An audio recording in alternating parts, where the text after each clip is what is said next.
كفتة داوود باشا في الاير فراير او المقلاة او القلاية الهوائية.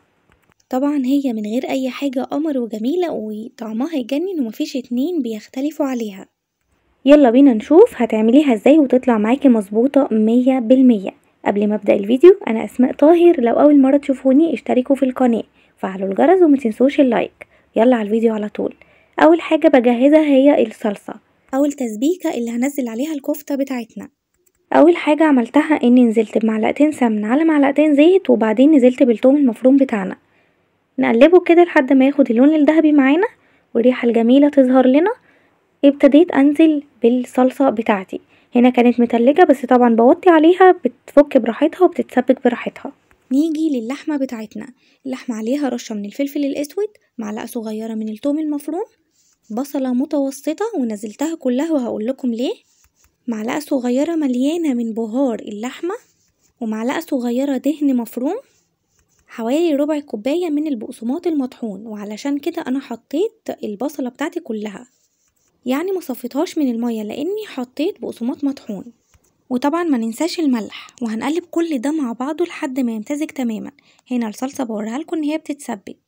وهنا انا بعمل كفتة داوود باشا بالبطاطس، فقطعت بطاطس مكعبات زي ما شايفين، حطيتها في الاير فراير بشوية زيت بسيطة كده، معلقة زيت، وسبتها تتعمل. في الناحية التانية بنعمل الرز الابيض بتاعنا، سهل جدا، بنحط سمنة على زيت وبننزل بالرز بتاعنا المغسول بالشكل ده، نقلبه كده لحد ما نلاقيه سخن معانا، بننزل بالمية بتاعتنا والمرقة ورق اللورة والملح والفلفل الاسود، نسيبه يستوي براحته. هنا يلا نشوف البطاطس بعد ما اتعملت، في منتهى الجمال وفي منتهى البساطة ما شاء الله. هنسيبها على جنب وهنبتدي بقى ان احنا نعمل الكفتة.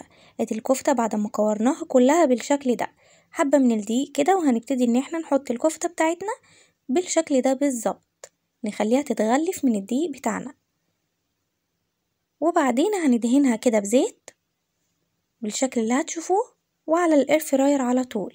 طبعا انا بعمل كل الكلام ده هنا، وفي الناحية التانية الطماطم بتاعتي او الصلصة بتاعتي بتتسبك، والرز بتاعي خلاص بيبتدي ان هو خلاص خلص. هنا انا بسيب الصلصة بتاعتي لحد ما توصل للمرحلة دي، سبتها لحد المرحلة دي، بعدين زودتها المية بتاعتنا، حطيت لها برضو شوية ملح، ورق لورا، شوية فلفل اسود، شوية برضو من بهار اللحمة. بعد ما بنزل من المية اول ما تبتدي تغلي معانا هنشوف هنعمل ايه. هنا بفتح على الكفتة عشان بقلبها، وبعدين برجع تاني لو لسه محتاجة بسيبها شوية. هنا اول ما بتغلي معايا بنزل بالبطاطس بتاعتي، كده كده هي مستوية ومش محتاجة تقعد كتير، وبعدين بنزل برضو بالكفتة بتاعتنا تقلبتين وبنقفل عليها، خلاص مش محتاجين حاجة تاني، كل حاجة مستوية معانا. هنا جمالها بيتكلم عن نفسها، طعمها حلو جدا وريحتها حلوة جدا، في منتهى الجمال. جربوها وان شاء الله هتعجبكم جدا. لو حابة بقى ان الصلصة تكون فيها كتيرة فتزودي المية شوية، لكن انا بحب الصلصة بتاعتها تكون كده مظبوطة جدا، ما بحبهاش كتيرة والكفتة مش باينة فيها، لا انا بحب كده.